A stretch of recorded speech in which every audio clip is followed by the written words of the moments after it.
Magical Delicacy came out a few weeks ago, and like many other people, I was very excited for this title's release. I am always looking for new cozy games to add to my library, and this one seemed very promising. With the Switch release coming out in just a few weeks, I thought it was about time to give an in-depth review on this game so you know if it's worth your money. I just beat the game, and I'll tell you what, it's not exactly what I hoped it would be.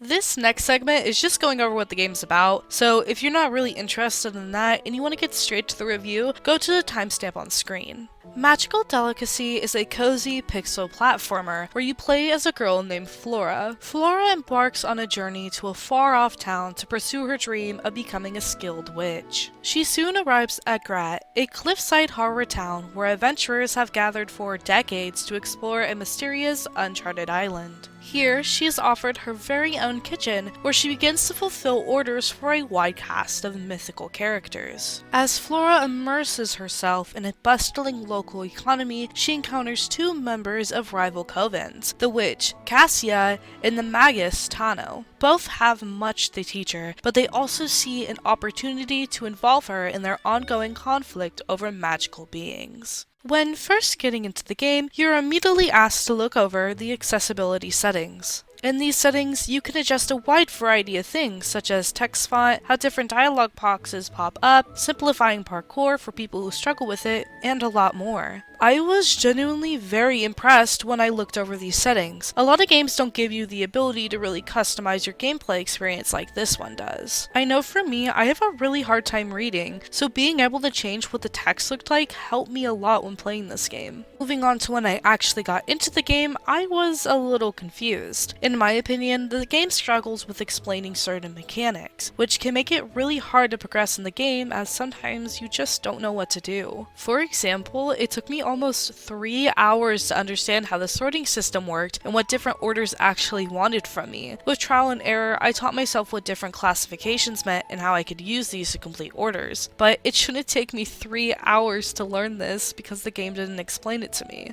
If the game had a better screen that explained this essential and other essential mechanics in the game with more detail, I could have gotten around this. I actually almost put down the game altogether because this made me so incredibly frustrated, but once I got the hang of it, it was okay. It just shouldn't take me an absurd amount of time to do that. Graphically, I experienced no lag whatsoever, and this luckily continued throughout my entire playthrough. I'm currently playing this on Xbox One through the Game Pass, so I did worry that I would experience at least a little lag, but this certainly wasn't the case. This game performs excellent on console, and the controls are very easy to get the hang of when you're using a controller. So let's give a huge gold star to the developers for optimizing this game extremely well. To add to the graphics, when I was playing this game, I could not get over how pretty it looked. It really did feel like I was in a whimsical witchy world. Now, I don't want to go too much into the actual story, as I don't want to spoil the game for people who plan to play it after this video. I will say though that the story is well made for the most part and kept me hooked most of the time.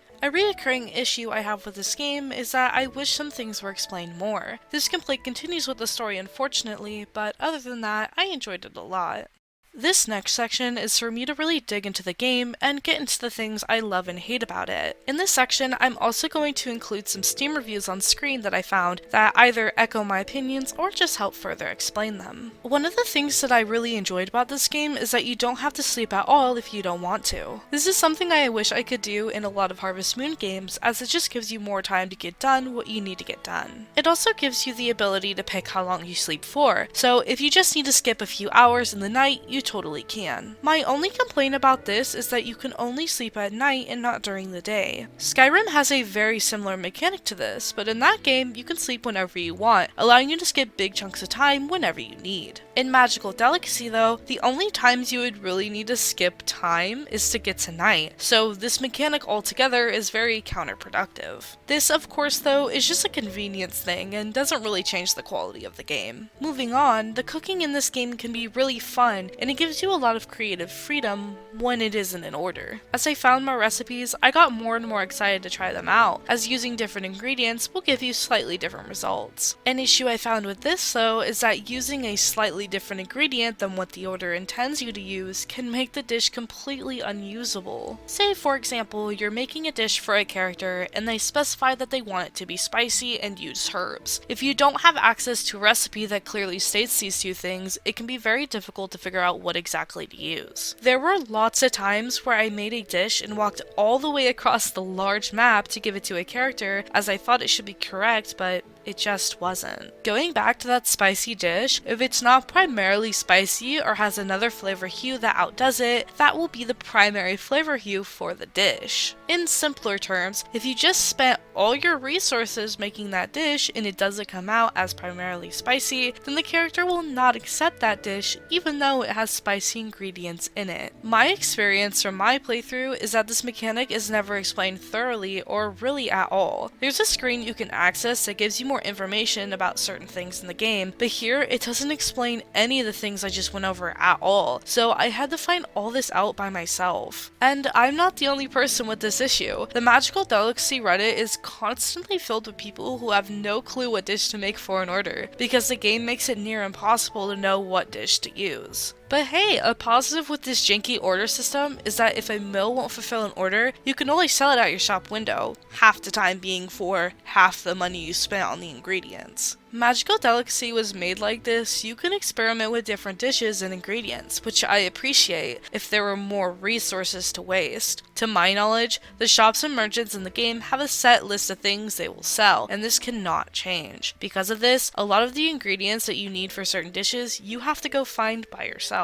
At first, this mechanic seems very basic and standard for a game like this, but then you actually have to do it. This game makes it near impossible to find resources because there just really isn't any. Around the map, there are specific spots that will regenerate random resources. It can take anywhere from 1 to 5 in-game days to find a specific ingredient at one of these spots. That's anywhere from 20 minutes to over an hour, and this is with pretty good luck. I will admit, I have orders that I still haven't completed just because I could not find a specific ingredient. It honestly feels like cooking was a second thought when it came to this game, which is a little different from what the trailers entailed. There is a lot that could be done to refine cooking, and I honestly think we could expect to see something like this in the future, based on a patch they made a week or two after the game's release, which was filled with a lot of quality of life changes. Talking about this just reminded me of filters. Why can I not stack filters, and why is there no rarity filter? Anyway, let's move away from cooking for now and get into the more story progression parts of the game. This review that I found on Steam actually put it very perfectly, so I'm going to read what they put in their review. K-Max went on to say,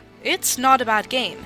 Actually, I would say I mostly had fun with it, but when it was frustrating, it was frustrating. It doesn't hold your hand at any point, which is great once you fully understand how the game works, but not at the beginning when the game is extremely confusing. There were many times when I was just going through the map a dozen times because I didn't know where to go next to progress in the story, or I was just hoping to stumble on a hidden area. As KMX said in their review, this game doesn't hold your hand at all. In most cases, games hold your hand a little too much and treat players as if they're, well, stupid. But in rare cases, they give you a lot of guidance in the beginning when you're still learning the game and then let you figure out things on your own later. This game, unfortunately, is on the other side of the spectrum, where it doesn't give you much guidance at all, leaving the player feeling stuck on what to do or where to go next. It actually wasn't until hour 4 that I realized that this game had an actual story. I accidentally came across a section that started to push the story forward, and then I realized there was more of the map to explore. If there was something at the beginning of the game that gave you a mission to go to a specific spot that pushed the story forward, this would help a lot because then at least you would know where to go. With how the game is now though, most players found themselves not even knowing about the story until way later in their playthroughs because they were under the impression that this was just a cooking game. Going back to what I said about missions earlier, this game needs missions. With how the game is right now, orders are your missions. This works for some parts of the game, but not all. Having a separate tab that tells you your next story mission and not just your next order mission would be extremely helpful. Now, it's time to go over another big mechanic in the game,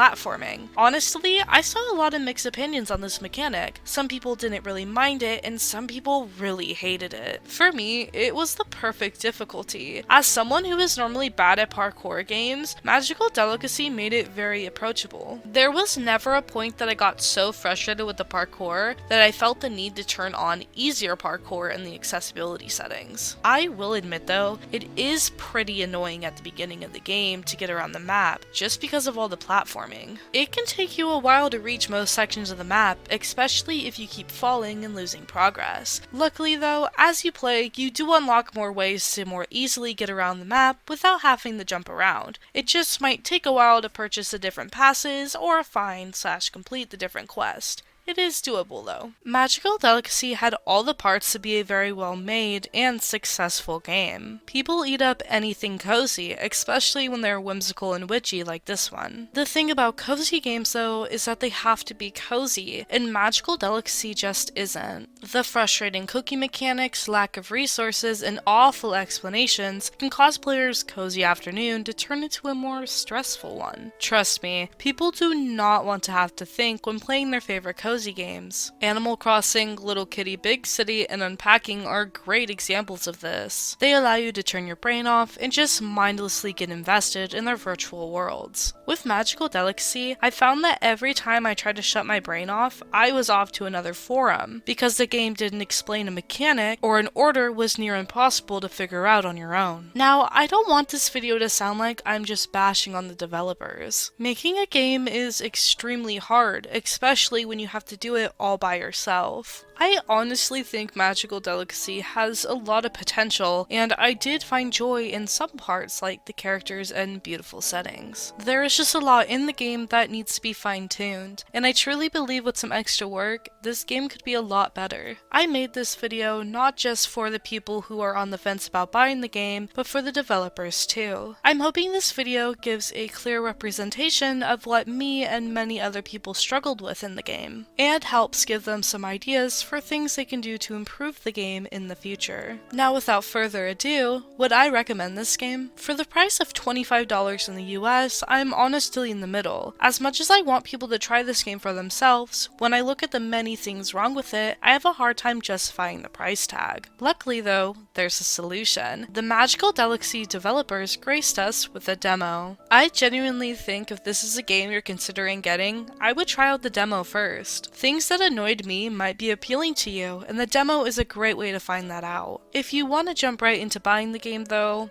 I would wait until this one goes on sale.